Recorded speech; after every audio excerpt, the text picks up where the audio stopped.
안녕하세요. 밤라디오 민준에 오신 것을 환영합니다. 2년 반 연애 끝에 결혼한 지 이제 1년 3개월이 된 28살 여자입니다. 남편은 31살이고 아직 아이는 없습니다. 부부 사이에는 큰 문제가 없지만 시댁의 거지근성과 막장스러운 행동 때문에 남편과 저는 미칠 지경입니다. 저희 부부는 맞벌이를 하고 있으며 각자 수입은 각자 관리하고 있습니다. 남편은 대기업에서 일하며 연봉이 4천만 원 조금 넘고 저는 결혼 전에는 직장을 다녔지만 야근이 많고 일이 너무 힘들어서 그만두고 결혼 몇 달 전부터 강남에서 커피 전문점을 운영하며 월 평균 800만 원의 수익을 내고 있습니다. 매달 수익이 조금씩 변동이 있긴 하지만 연봉으로 치면 약 9천만 원에서 1억 원 정도가 됩니다. 저희 시댁과 친정의 경제적 차이는 큽니다. 우리 집은 아버지가 사업을 하시고 빌딩과 부동산 자산도 꽤 있는 편입니다. 반면 시댁은 홀어머니와 개념 없는 시누이가 한 명 있습니다. 개념 없다는 표현은 남편이 한 것이지 제가 만든 게 아닙니다. 시어머니는 현재 57세이고 식당 일을 하시다가 남편이 대학 졸업한 후 그만두셨습니다. 그 이후로는 아들에게 생활비를 내놓으라고 요구하시는 분입니다. 남편은 매달 100만 원을 보내고 명절이나 생신, 어버이날 같은 특별한 날에는 추가로 용돈을 드립니다. 생활비가 하루라도 늦어지거나 돈을 줘야 할 때는 자신이 돈을 받아야 한다고 생각하시는 분이십니다. 돈을 안 드리면 곧바로 전화해서 돈이 떨어졌다는 말씀을 하십니다. 참고로 저희 남편은 이런 어머니와 동생과 같은 가족이라는 게 믿기지 않을 정도로 성실하고 인간적으로도 아무 문제가 없는 사람입니다. 남편은 중학교 때 아버님이 돌아가시고 고등학교 2학년 때부터 아르바이트를 하며 자신의 학비를 충당했고 대학에 들어와서도 편의점이든 식당이든 가리지 않고 아르바이트를 하며 등록금을 마련하고 스스로 졸업한 사람입니다. 결혼할 때도 남편이 모아둔 돈으로 결혼 자금을 전부 해결했습니다. 남편과 저는 사이도 좋고 서로 많이 사랑합니다. 시댁 때문에 남편이 저한테 많이 미안해하고 그런 남편이 정말 안쓰럽습니다. 남편이 안쓰러울수록 시댁에 대한 저의 감정은 점점 더 나빠지는 것 같고요. 반면에 시누이는 아무 생각 없이 남편 표현을 빌리자면 정말 개념 없이 살아가고 있습니다. 이제 25살인데 남편도 그냥 포기한 상태고 저런 동생이 있다는 걸 끔찍하게 생각합니다. 남편한테 듣기로는 시누이가 고등학교 다닐 때 문제를 많이 일으켜 강제 전학을 당했는데 그 후에도 정신을 못 차려 결국 퇴학당했다고 하네요. 자퇴를 빙자한 퇴학이었습니다. 그러다가 20살 때 겨우 검정고시를 치르고 수능을 받고 삼수 끝에 23살에 수도권 2년제를 갔습니다. 올해 25살이 되어서야 겨우 졸업하고 취직을 했습니다. 화나고 답답한 마음에 떠오르는 일 몇 가지를 적어보자면 남편이랑 연애할 때 시누이를 밖에서 만난 적이 있었습니다. 그때 제가 명품 가방을 들고 있었는데 세 번째인가 네 번째 만남이었을 때였죠. 시누이가 저한테 그러더라고요. 제가 들고 있던 가방이 150만 원이 넘는 가방이었는데 저번에 봤을 때도 그 가방을 메고 있던데 또 그거냐 라며 똑같은 걸 계속 들면 질리지 않느냐. 언니 능력되니까 다른 거 새로 사고 그건 나한테 중고로 팔라고 했습니다. 그때 시누이는 재수할 때였는데 정말 어이가 없었던 건 그 가방을 자기가 사겠다고 부른 액수가 35만 원이었다는 점입니다. 명품 가방을 중고로 사본 적도 팔아본 적도 없지만 그 가격에 사고 팔릴 만한 가방도 아니었고요. 그때는 남편이랑 연애한 지 1년도 안 됐을 때라 그냥 웃으며 넘겼지만 기분이 정말 나빴습니다. 또 결혼할 때 큰 문제가 하나 터졌습니다. 지금 살고 있는 집은 저희 부모님께서 해주신 집입니다. 잠실에 있는 35평짜리 아파트로 가격은 10억 정도 합니다. 남편은 결혼 준비를 위해 모은 돈으로 혼수를 4천만 원 정도 해왔습니다. 솔직히 남자가 집을 마련하고 여자가 혼수를 한다는 말도 있지만 저는 형편되는 사람이 하는 게 맞다고 생각했어요. 집값의 10% 정도 혼수를 해온다고 하는데 남편이 그 반도 안 되는 금액을 해왔을 때도 별로 기분 나쁘지 않았습니다. 남편이 정말 힘들게 모은 돈인 걸 알기 때문이죠. 그 혼수로도 충분했고요. 저는 집을 제가 해왔기 때문에 예단을 하지 않아도 된다고 생각했습니다. 남편도 당연히 그렇게 생각했고요. 서로 주고받을 예물만 적당히 하자고 했고 당연히 꾸민비도 받지 않았습니다. 상견례 때 이미 다 정해진 일이었는데 시어머니께서 저도 아니고 저희 엄마한테 연락하셔서 주변의 시선을 의식해 형식적으로라도 예단을 해야 하지 않겠냐며 1,000만 원을 요구하셨습니다. 거기다 시누이 명품 가방 하나까지 얹어서요. 황당해하는 저희 엄마에게 그 정도면 충분할 것 같는 말까지 하셨습니다. 솔직히 저희 부모님은 결혼할 때 남편을 정말 마음에 들어 하셨지만 시댁에 대해서는 달가워하지 않으셨는데 이 일로 인해 잘못하면 파혼할 뻔했습니다. 남편이 이 사실을 알고는 집에 가서 한바탕 뒤집고 나서야 겨우 상황이 마무리되었습니다. 참고로 시댁은 경기도 군포에 있고 친정은 서울에 있습니다. 신혼집과 우리 부부의 직장들도 모두 서울이라 결혼식은 서울에서 올렸습니다. 그래서 예식장 비용은 제가 부담했고 남편이 초대한 하객들의 식비만 받았습니다. 청첩장은 남편이 준비했고 미안하다고 신혼여행도 남편이 준비해줬습니다. 그런데 웃긴 건 나중에 남편한테 들은 얘기지만 결혼할 때 아무것도 보태주지 않았으면서 남편 앞으로 들어온 축의금을 시댁에서 전부 가져갔더라고요. 한마디로 식비도 남편이 자기가 낸 거였습니다. 문제는 이제부터입니다. 시누이는 올해 2년제를 졸업하고 심지어 조금 빈둥거리다가 5월에나 겨우 취직했습니다. 회계 쪽으로 일하려면 자격증 같은 게 필요한데 시누이는 당연히 기본적인 자격증만 겨우 따서 초봉이 낮을 수밖에 없습니다. 그래도 취직된 것만으로도 감사해야 할 판인데요. 그런데도 자기 능력을 모르고는 5월부터 7월까지의 수습기간 동안 월급이 100만 원도 안 되고 일도 많고 잔심부름도 많다며 군포에서 강남까지 교통비 빼면 남는 게 없다고 관두려고 하더군요. 이번 달부터는 수습이 끝나서 100만 원은 받을 거지만 초봉이 1,200만 원 정도라서 사실 암담합니다. 그것도 시어머니가 더 좋은 곳이 있으면 알아보고 옮기겠다고 하셨지만 일단 계속 다니라고 뜯어말려서 지금까지 다니고 있는 상황입니다. 그런데 토요일에 시어머니랑 시누이가 우리 집에 왔습니다. 저녁을 먹고 나서 하신 말씀이 정말 황당했습니다. 시어머니가 살림을 합치자고 말씀하시더군요. 살림을 합치면 매달 100만 원씩 보내는 생활비도 안 줘도 되고 살림은 시어머니랑 시누이가 도와줄 거고 이제 곧 아이가 생길 텐데 그때 시어머니가 집에서 봐줄 테니 걱정하지 말라면서요. 그리고 더 어이가 없었던 건 시댁이 군포에 있는 22평짜리 전세 6천만 원짜리 빌라를 나중에 시누이 결혼 자금으로 모아두겠다고 하셨다는 점입니다. 남편과 저는 결혼 전에 시댁이나 친정에 문제가 생기면 각자 책임지기로 약속했습니다. 남편이 시어머니에게 말했습니다. 말도 안 되는 소리 하지 마세요. 그 집은 제가 해드린 게 아니니 그걸 팔아서 시누이 결혼 자금으로 주든 말든 관여하지 않겠지만 그 집 팔고 나서 우리 집에 들어올 생각은 꿈도 꾸지 마세요. 저도 결혼 전부터 결혼은 독립이라고 생각했고 양가 부모님을 모시고 살고 싶지 않으며 적어도 나중에 나이 많이 들어서 정말 불편해지시면 그때 모시고 싶다고 말씀드렸습니다. 남편도 동의했기에 이건 아닌 것 같다고 말씀드렸습니다. 그러자 시어머니는 그럼 생활비로 150만 원씩 달라고 하셨습니다. 정말 어이가 없었습니다.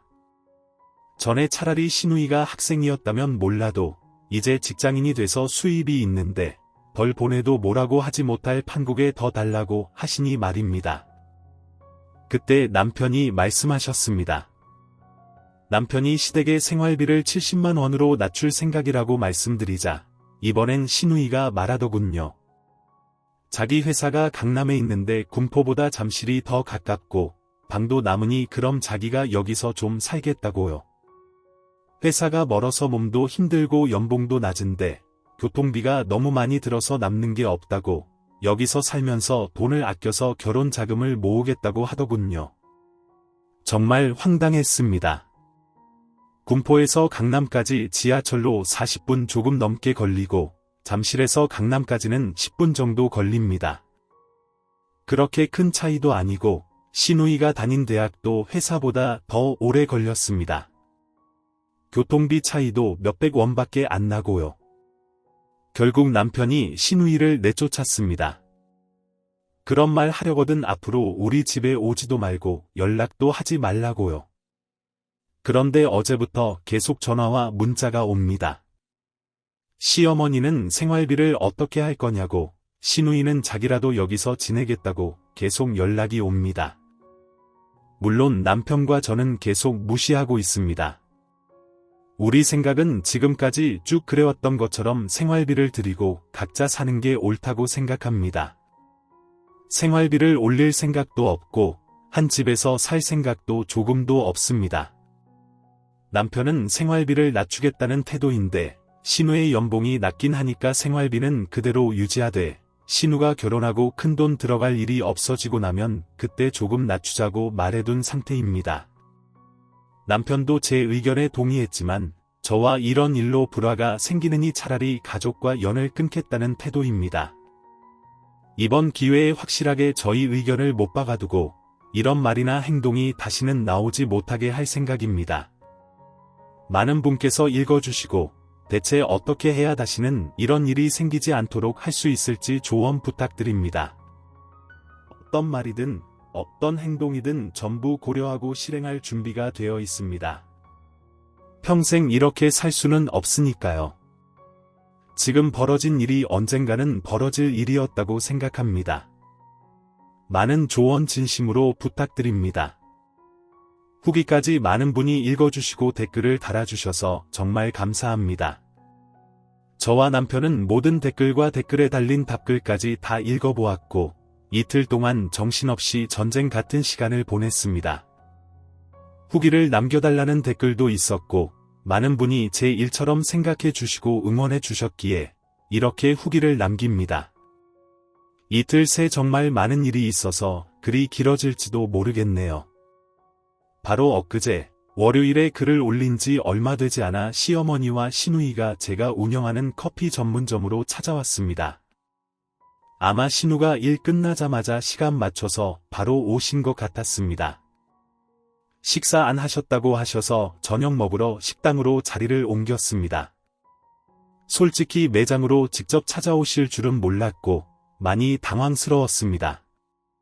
시어머니께서 너랑 할 얘기가 있어서 온 거니 남편은 부르지 말라고 하시길래 남편에게는 전화로 오늘 좀 늦을 것 같다고 미안하지만 저녁은 혼자 해결해야 할 것 같다고 연락했습니다.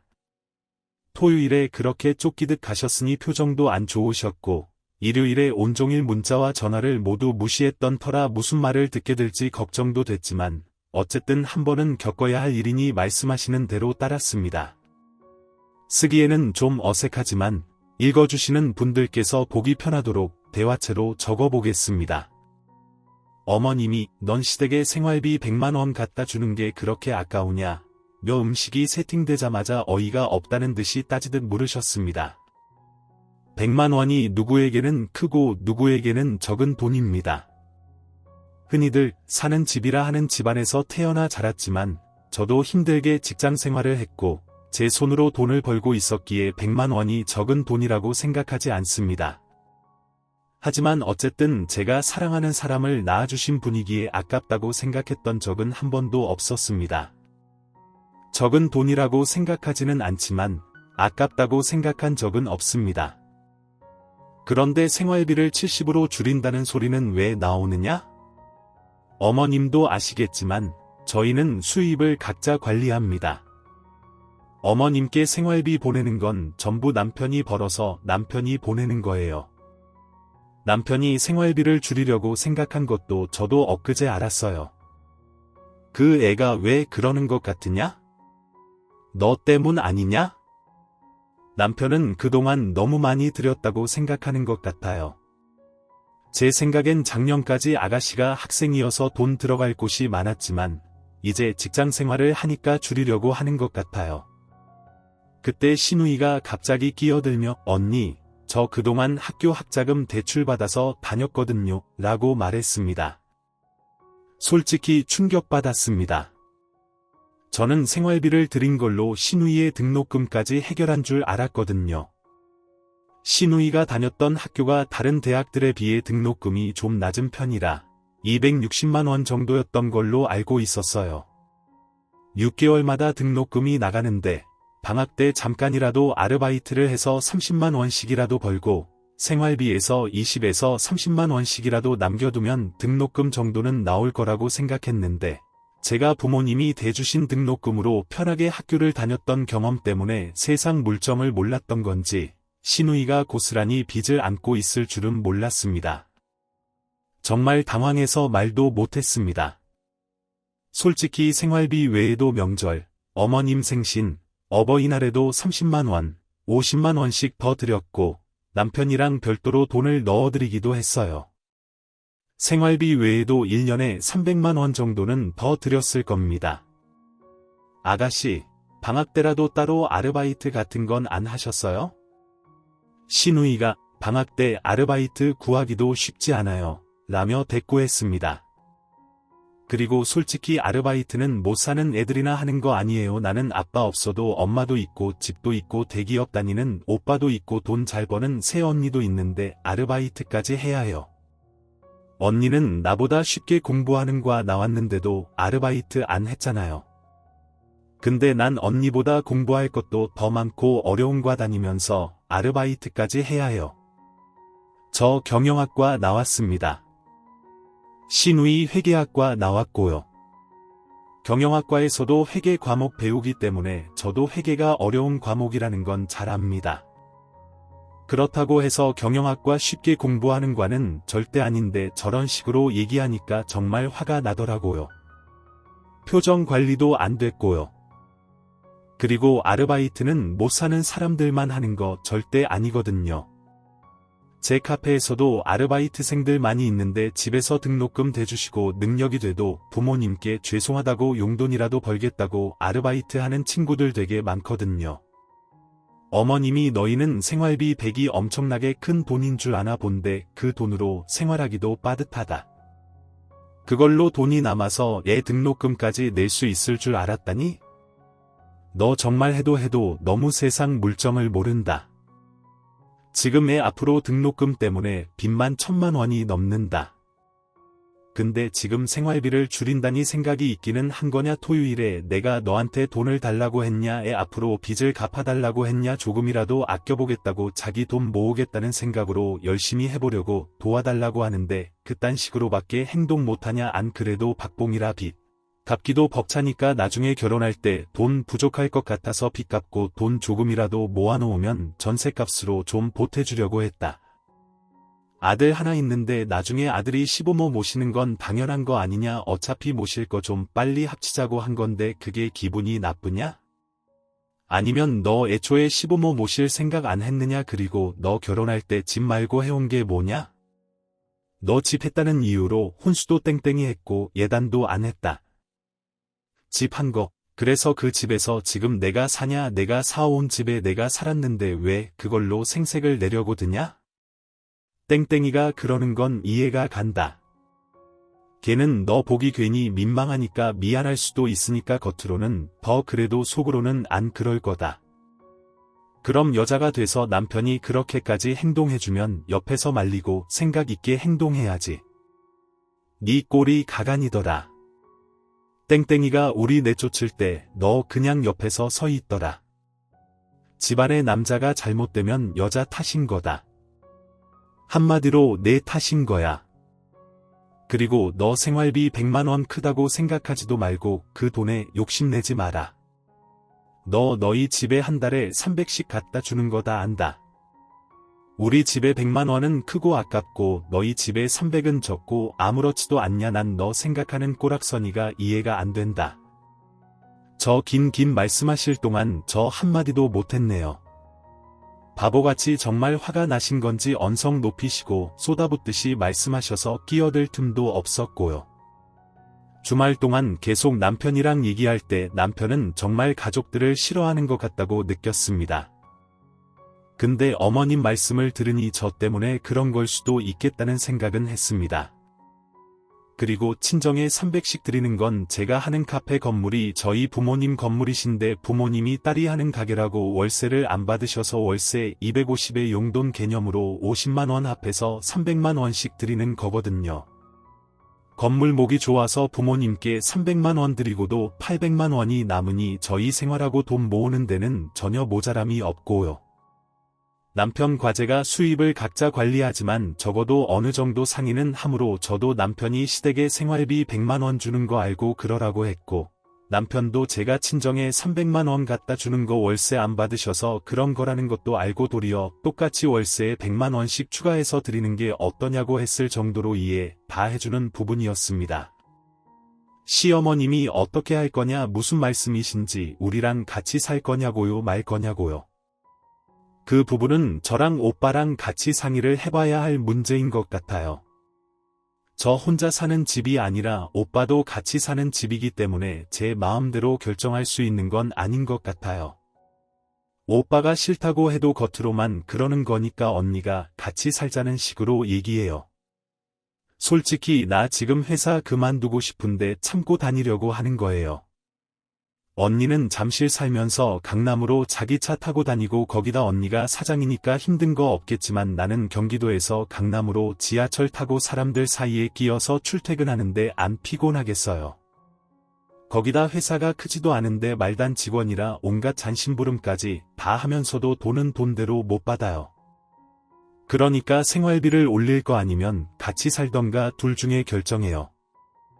화는 많이 났지만 제가 이혼할 것도 아니고 어쨌든 가족으로 묶여있는 상황에서 얼굴 붉히기 싫었고 또 무엇보다 제 부모님 욕 먹이기 싫어서 얼른 자리 피하고 싶어 생활비 문제든 합가하는 문제든 오빠랑 상의 후에 다시 연락드린다고 하고 끝냈습니다. 당연히 음식값 제가 계산했고 신우이가 엄마 힘드니까 지하철 못 타겠다고 해서 택시비 5만 원 드리고 왔습니다. 집에 와서 남편한테 전부 얘기했더니 남편이 바로 전화해서 욕하려는 거 일단 말렸습니다. 한 번은 우리가 찾아가서 우리 생각 제대로 말하고 와야 끝날 것 같다고 하고요. 그리고 남편한테 판에 글 썼던 거 얘기하고 기분 나쁠지도 모르겠지만 글이랑 댓글이랑 한번 읽어보는 게 좋을 것 같다고 말해서 읽게 했습니다. 남편이 화났을까봐 걱정했는데 가족인 나도 이렇게 끔찍한데 남들은 어떻겠냐며 도리어 이 정도면 양호한 거라고 말하더라고요. 남편이랑 속에 있는 얘기 정말 많이 했습니다. 그러면서 그동안 물어보지 못해서 듣지 못했던 남편한테는 아픈 과거 얘기까지 다 듣게 됐습니다.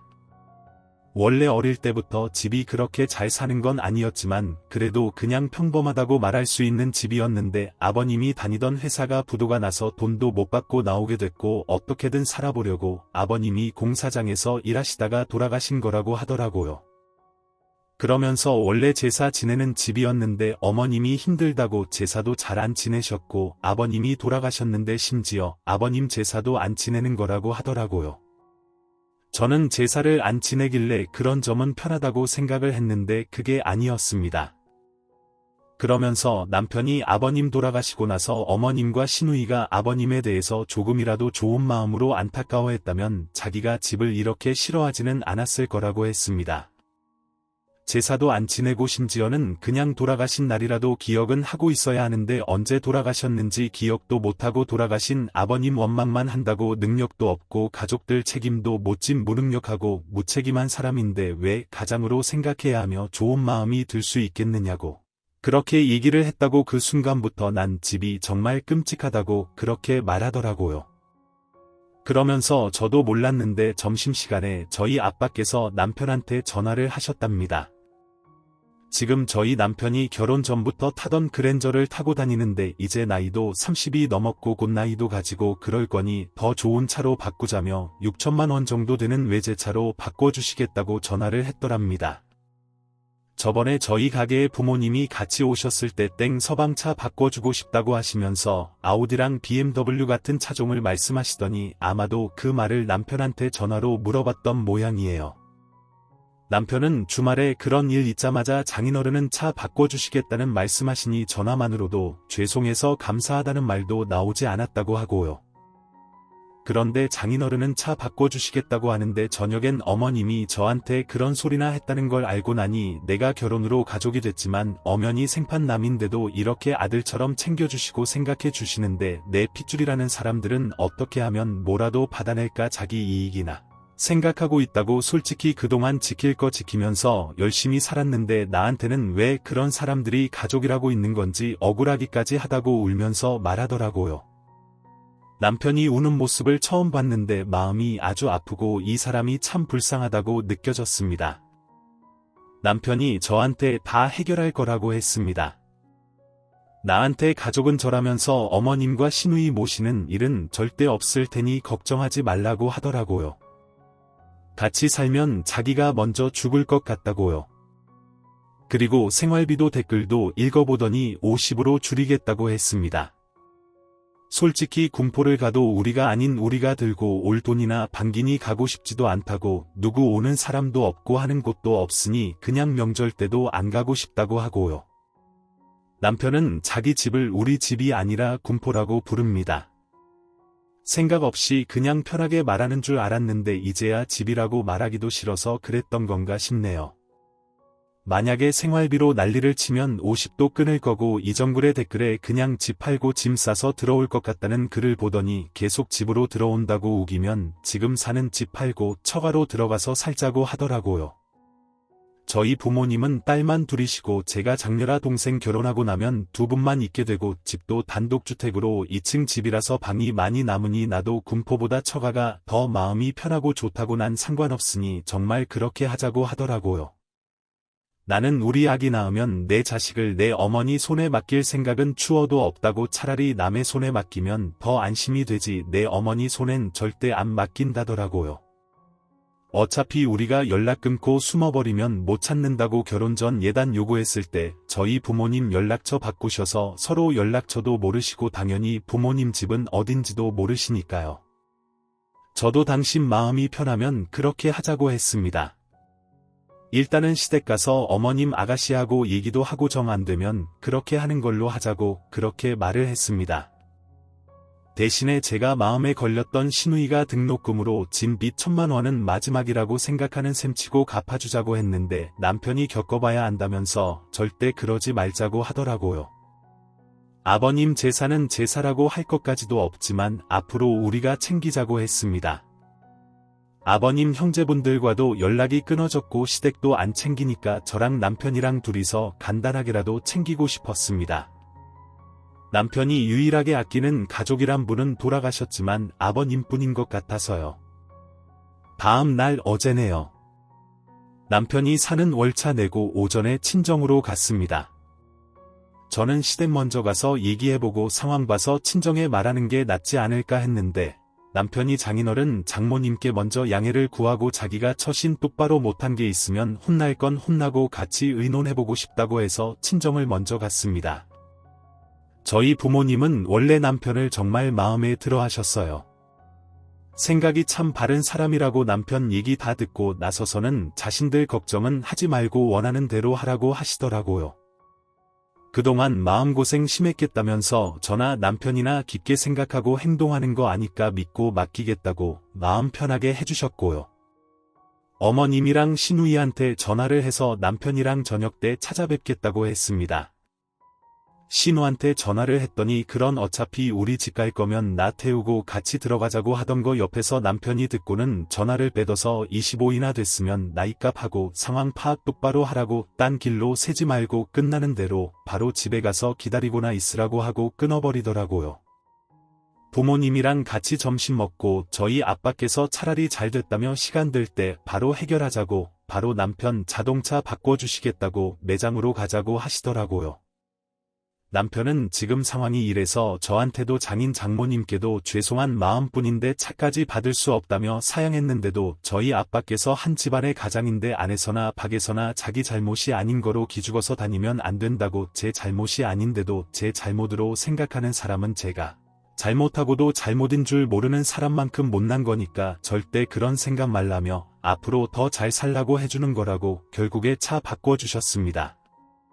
저녁 돼서 시댁 도착했더니 어머님도 시누이도 안 좋은 표정으로 있길래 왜 그런가 했더니 우리 집에 들어서자마자 어머님이 화를 내시더라고요. 오는 길에 같이 오면 되지 안 그래도 일하느라 힘든 애를 지하철 타고 오게 해야겠느냐고 남편하고는 화보다도 그냥 침착하게 말로 하는 게 더 잘 알아들을 것 같으니 화내지 말자고 했는데 남편이 도착하자마자 화가 나서는 얘기 시작하더라고요. 저희 했던 얘기 그대로 앞으로 생활비는 50씩 드릴 거고 명절 생신 어버이날엔 20씩 드리겠다고 그리고 집에 들어와서 같이 살 생각 같은 건 눈꼽만큼도 하지 마시라고 했습니다. 난 아주 예전부터 집이 싫고 가족이 싫었는데 그래도 이 사람과 만나서 결혼하고부터는 내 집과 제 가족이 좋아졌다고 근데 그 집이 이 집이 아니라고 난 지금껏 할 만큼 했고 받은 것 없이 주기만 했다고 앞으로는 그렇게 고분고분 해드리지 않을 거라고 지금 줄인다고 줄인 것도 적은 거 절대 아니니 씀씀이부터 줄이시라고 그렇게 말했습니다. 그랬더니 신우가 그러더라고요. 생판 남인 언니 말은 듣고 핏줄인 가족 부탁은 안 들어주느냐고요. 저희 남편이 그랬습니다. 네가 부탁하는 태도로 나왔다고 생각하면 너는 학교 다시 들어가라고 나는 앞으로 명절이나 무슨 날이 돼도 이 집에 다시는 발 안 들인다고 그러니까 앞으로 내 아내나 앞으로 태어날 내 자식도 이 집에 발 들이는 날은 없을 거라고 우리 집 팔고 처가로 들어갈 건데 이 집 팔고 다른 곳 갈 돼 있으면 가보라고 그렇게 얘기하니까 어머님이랑 신우가 당황하더라고요. 그렇게 꾹꾹 숨으면 나 못 찾을 거라고 찾을 능력은 되냐고 그러니까 신우가 소리치더라고요. 자식이 부모 봉양 안 하면 법에 걸린다고 얼마 전에 부모 봉양 안 한 자식한테 생활비 해주라고 나라에서 그랬다고 그게 될 것 같냐고 소리를 지르더라고요. 저희 남편이 그런 법대로 하자고 내가 지금껏 벌어놓은 전 재산을 걸고서라도 이 나라에서 제일 잘 나가는 변호사 사서 지금까지 내가 이 집에서 받은 거 해준 거 다 나열해서 법적 판결을 받을 테니 소송할 돈이나 있는지 모르겠지만 한번 법으로 해보자고 하더라고요. 몇백 몇천만 원을 소송비로 날려도 나는 앞으로 내가 벌어들일 돈이 더 많으니 그 돈은 이 집에 더는 못 갖다 주겠다면서 한번 법으로 해보라고 하더라고요. 어머님은 자식 잘못 키웠다고 우시고 신우는 남편이 아닌 저에게 달려들려고 하더라고요. 그거 남편이 겨우 막아서 신우뺨 한 대 후려치더니 저 데리고 나왔습니다. 어제 그렇게 일 있고 지금까지 별다른 일이 없네요. 남편이 저보고 오늘은 매장 나가지 말고 직원들한테 맡기고 집에 혼자 있지 말고 처갓댁가 있으라고 해서 친정에 와 있는 상태입니다. 아직은 이렇다 저렇다 연락이 없는데 또 어떤 연락이 올지는 모르겠지만 남편이랑 어제 얘기해서 일단 집 자체는 오늘 아침에 부동산에 내놓은 상태고요. 다른 집을 구하든 친정으로 들어가든 어쨌든 이사는 확실히 하기로 했습니다. 이제 저도 참지 않으려고 합니다. 남편이 저 지키려고 해준 만큼 저도 제 남편 지켜야겠으니까요. 글 쓰는 데까지 3시간 가까이 걸렸네요. 그간 조언해 주셨던 분들께 감사하여 긴 글로 마무리 짓습니다. 조언해 주셨던 분들 다시 한번 너무 감사하고 덕분에 우리 집 일도 잘 해결될 것 같습니다. 너무너무 감사합니다. 최종 3년 만에 이곳에 다시 글 쓰는 것 같아요. 오랜만에 제가 쓴 글 읽다가 많은 댓글들도 읽어보고 그 고마움이 다시 생각나서 글을 적어봅니다. 간단히 근황이라도 알려드리고 싶어서요. 최종적으로 말씀드리면 저희는 현재 시댁과 영 끊고 삽니다.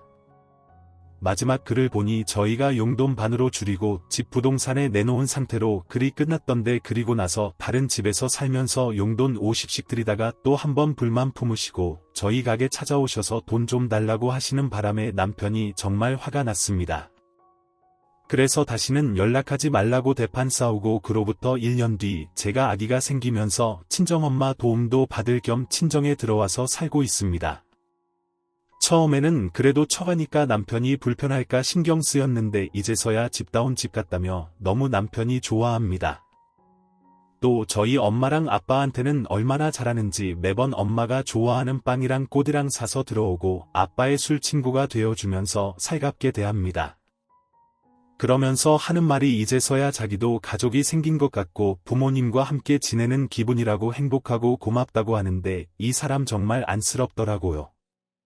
지금은 저희 복덩이 아기까지 태어나 매일같이 재롱을 부리니 저희 집은 정말 웃음꽃이 피어납니다. 한 번씩 명절이나 어버이날 때 시댁이나 남편의 기분이 신경 쓰이긴 했는데 남편이 자기는 정말 괜찮으니 진짜 연 끊었다 생각하고 신경 쓰지 말라고 해서 생각 안 하려고요. 여기까지 저희들의 근황인데 마무리를 어찌 해야 할지 모르겠습니다. 아무튼 조언 주신 분들 정말 감사드리고 행복하시길 바라겠습니다. 댓글 신우빚도 갚아주지 마세요. 그러다가 잘못해서 다신 안 그럴게 하면서 비비고 들어올 듯 싶네요. 남편분 참 잘 만나신 것 같아요. 좋은 분 같은데 가족사가 좀 마음이 아프네요. 님하고 남편 닮은 예쁜 자식 낳아서 행복한 가정 꾸리시길 바랍니다. 오늘도 낭만캐스터를 시청해주셔서 감사합니다. 구독, 좋아요 눌러주시고 내일 저녁 7시 30분에 더 재미있는 사연으로 찾아올게요. 오늘도 행복한 하루 보내세요. 감사합니다.